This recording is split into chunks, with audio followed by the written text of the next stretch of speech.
Գիտեք, այնքան ինձ համար, ինչ ասեմ, ցավալի է, երբ որ նախկինում այն ձեր ասած նիկոլականներ, ձեր ասած նախկին իշխանության տարիներին շատ ցավալի է, հա, ինձ համար էս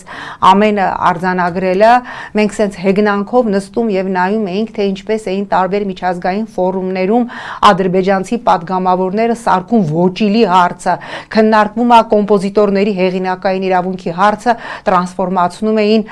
Ղարաբաղի 1 միլիոն փախստական 20% գրավյալ տարածք, քննարկվում է սառուցյալ հյուսիսային սառուցյալ օվկիանոսի հալոցքի թեման, տրանսֆորմացնում են Ղարաբաղ 1 միլիոն փախստական 20% գրավյալ տարածք, քննարկվում է ուրեմն օզոնային Կիոտոյի համաձայնագիրը օզոնային շերտի վերաբերյալ, իրանք խոսում էին նույն բանից եւ անգամ ասում էինք եկան ոճիլի պատմություն սարքողները։ Հիմա ես երբ որ մասնակցում եմ միջազգային ֆորումին, ինձ զգում եմ այն վիճակում, ինչ 34 տարի զգում էին ադրբեջանցիները, որ ցանկացած խնդիր, անկախ նրանից սելեկտիվ աբորտներին ա վերաբերում, երեխաների հանդեպ բռնությանն ա վերաբերում, ես չգիտեմ, կանանց իրավունքներին ա վերաբերում, կամ ընդհանրապես արդար դատական, չգիտեմ ինչին ա վերաբերում, ես տրանսֆորմացնում եմ Արցախում տեղի ունեցած էթնիկ զտման մեր ռազմագերիների եւ Արցախի մշակութային ժառանգության ոչնչացմանը, այսպես պիտի անենք, որովհետև մենք այլ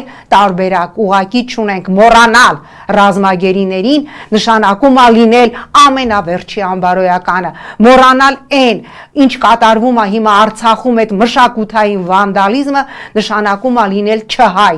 ուրեմն անտեսել